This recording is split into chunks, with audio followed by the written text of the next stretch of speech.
साथियों नमस्कार, आप देख रहे हैं पब्लिक दस्तक। साथियों, बोध गया की सभी अपडेट को देखने के लिए पब्लिक दस्तक यूट्यूब चैनल को सब्सक्राइब कीजिए, लाइक कीजिए।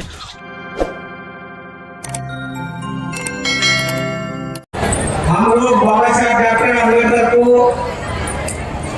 ज्यादातर मानते हैं। हम बात करते हैं बाबा साहब डॉक्टर अम्बेडकर को मानने की। अगर हम बाबा साहब डॉक्टर अम्बेडकर को बात मानने की करते हैं तो बाबा साहब डॉक्टर अम्बेडकर पूरे भारत में एक बाबा साहब डॉक्टर अम्बेडकर पैदा हुए और उन बाबा साहब अम्बेडकर ने सारे भारत की दिशा और दशा को बदल दिया। तो फिर हमारे अम्बेडकर बात को जो दुहाई देने वाले लोग वे महाती जो कहते हैं कि बाबा साहब का मिशन अधूरा, हम करेंगे पूरा। फिर ये पूरा क्यों नहीं हो पा रहा, इसके लिए जिम्मेदार कौन है? इसके लिए जिम्मेदार है जो हम टुकड़े टुकड़ों में बने हुए लोग हैं वो, और हमारा जो ये समाज बैठा हुआ है जिसे हम बौद्ध समाज कहते हैं, ये बौद्ध समाज नहीं बन पाया है। ये सिर्फ बाबा साहब डॉक्टर अम्बेडकर का नाम अगर नहीं लेता है तो किसी न किसी राजनीतिक या सामाजिक प्लेटफॉर्म के सहारे से लेता है, और जब वो राजनीतिक या सामाजिक संगठन इधर उधर बिखर जाता है तो इस पर चलने वाले लोग भी बिखर जाते हैं। कुछ लोग बच जाते हैं जो बाबा साहब डॉक्टर अम्बेडकर की बात करते हैं। अब रही बात हमारे भिक्षुओं की, हमारे प्रत्येक भिक्षुओं की जिम्मेदारी है, सिर्फ दान लेने के लिए नहीं। हर भिक्षु की जिम्मेदारी है, जहां भिक्षु ज्यादा है वहीं धर्म कम है। जिन क्षेत्रों में भिक्षुओं की संख्या ज्यादा है वहां धर्म की कमी है। इसका मतलब यह है कि वहां हमारे भिक्षु काम नहीं कर रहे, वो सिर्फ जीवन पहन करके बुद्ध गया आ जाएंगे, महाराष्ट्र चले जाएंगे, दूसरी जगह चले जाएंगे। तो क्या है, धर्म का काम नहीं बनाना चाहते हैं। इसकी जिम्मेदारी किसकी है? तो सबसे पहले हमारे भिक्षुओं को प्रशिक्षित होना चाहिए, और भिक्षुओं को प्रशिक्षित होने के लिए जगह जगह पर हम लोगों को भी मेहनत करना पड़ेगी। उसके लिए प्रशिक्षण सेंटर बनाना पड़ेंगे और प्रशिक्षण में उन भिक्षुओं को आना पड़ेगा। और अगर वो भिक्षु प्रशिक्षण सेंटरों में नहीं आते हैं तो इसका मतलब ये मानिए कि ये भिक्षु नहीं है, क्योंकि उसको ज्ञान हासिल करना ही नहीं है। ये सबसे बड़ी कारण विसर्जनिया हमारे और आपके बीच में जो पड़ी हुई है, इसके लिए कहीं ना कहीं हम भी दोषी है। हमारा ये भिक्षु संघ, हमारे जो भिक्षु जो घूमते हैं जो जीवन के नाम पर, वो भी कुछ दोषी है, उन्हें भी सुधर जाना चाहिए। खाली जो है ऐसे घूमते नहीं रहना चाहिए। तथागत बुद्ध एक थे, बाबा साहब अम्बेडकर एक थे, क्या वो 10वीं से नहीं थे, अकेले थे? क्या बाबा साहब डॉक्टर अम्बेडकर ने पूरे देश का नक्शा बदला? तो कैसे बदला? बाबा साहब ने महात्मा फुले को पढ़ा, सावित्री फुले को पढ़ा, महापुरुषों को पढ़ा। बाबा साहब ने बुद्ध धर्म को एक दिन में नहीं जान लिया, बाबा साहब ने भी बुद्ध धर्म को जानने के लिए 21 वर्ष तक अध्ययन किया, सारी दुनिया के धर्मों को जाना, और बुद्ध धर्म को बारीकी से जानने के लिए 21 वर्ष तक उसको अध्ययन किया। तब 21वें वर्ष में जाकर के बाबा साहब अम्बेडकर ने 14 अक्टूबर 1956 को नागपुर की पवित्र भूमि दीक्षा भूमि पर अपने लाखों अनुयायियों के साथ आनंद चंद्रमणि जी के द्वारा बौद्ध धर्म की दीक्षा ली।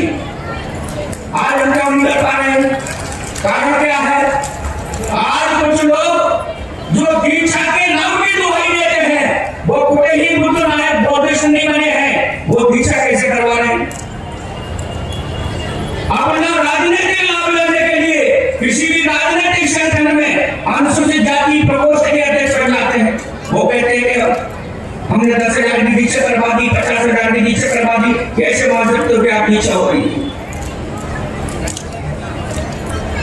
हमको सबसे पहले हमें जानना है तो बाबा साहब डॉक्टर अम्बेडकर को बारीकी से जाने, उनकी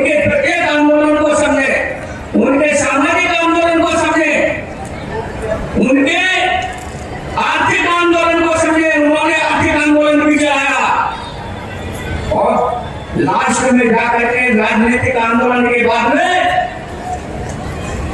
वकालत जरूर की थी। उन्होंने ये जरूर कहा था 1935 में कि मैं हिंदू धर्म में पैदा हुआ, ये मेरे बस की बात नहीं, लेकिन हिंदू रहकर मरूंगा नहीं। और वो बाबा साहब अम्बेडकर ने पूरी बात करके 14 अक्टूबर 1956 को अपने लाखों न्यायियों के साथ गौतम की दीक्षा ग्रहण करके की। हम 4 आर्य सत्यों को कहां समझ पाएंगे? आर्य मार्गों को तो क्या समझ पाएंगे? 4 आर्य सत्य और आर्य मार्ग को समझने से पहले हमें बाबा साहब को समझना पड़ेगा। अगर हम बाबा साहब को नहीं समझेंगे तो इसका मतलब यह है कि हम हिंदुओं के साथ भी धोखा कर रहे हैं और अपने आप को धोखा दे रहे हैं। पक्का अच्छा अम्बेडकरवादी, विद्वान अम्बेडकरवादी जो बन जाएगा उसे बुद्धिस्ट बनने में देर नहीं लगेगी, बहुत जल्दी बुद्धिस्ट बन जाएगा। क्योंकि भारत की धरती पर आज की तारीख में बौद्धों को अगर हम देखते हैं, बौद्धों की संख्या को देखते हैं, तो वही लोग बौद्ध बने हैं जो बाबा साहब डॉक्टर अम्बेडकर के मार्ग पर चले हैं। बाबा साहब को जिन्होंने समझा है वही बुद्धिस्ट बन पाए हैं। बाबा साहब से हटकर कोई बुद्धिस्ट नहीं बना। हमारे बीच में तमाम तरह की भ्रांतियां पैदा की जा रही है, हमें उन भ्रांतियों से सावधानी बरतना होगी। अगर हम उन भ्रांतियों से सावधानी नहीं बरती तो वो समय दूर नहीं है जो 1947 के पहले था।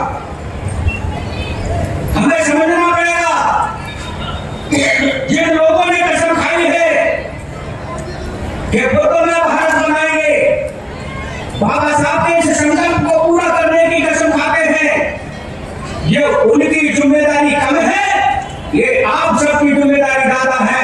इसको समझ करके और बाबा साहब के संकल्प को पूरा करने की, कि आप सब मिलजुल करके बाबा साहब अम्बेडकर के इस संकल्प को पूरा करेंगे कि भारत को बहुत जल्दी ही बुद्ध में बनाने का काम करेंगे। इसके लिए मैं आपसे अपील कर रहा हूं कि आप लोग इसके लिए तैयारी करें।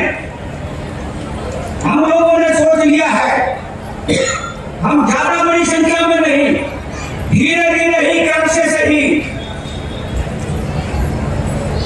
छोटे छोटे कार्यक्रमों को आयोजन करके, अभी हमने श्रामनेर शिविर का आयोजन किया। हमारे लोग श्रामनेर शिविर का आयोजन करते हैं पूरे 10 दिन का। 10 दिन में एक व्यक्ति श्रामनेर शिविर में जाने में, एक दिन में 10 दिन में कोई भी व्यक्ति श्रामनेर शिविर में की परिभाषा नहीं समझ पाता है तो बुद्धिज्म को क्या समझेगा? श्रामनेर शिविर कर दिया और उन्हें श्रामनेर शिविर कर लिया तो वो अपने आप को ये समझते हैं कि हमने बहुत बड़ा पुण्य का कार्य कर लिया, हमने बहुत कुछ समझ लिया। इसलिए श्रामनेर शिविर के साथ ही ऐसा काम होना चाहिए कि जिसमें लंबे समय तक वो शिविर चले और उसमें शिविर में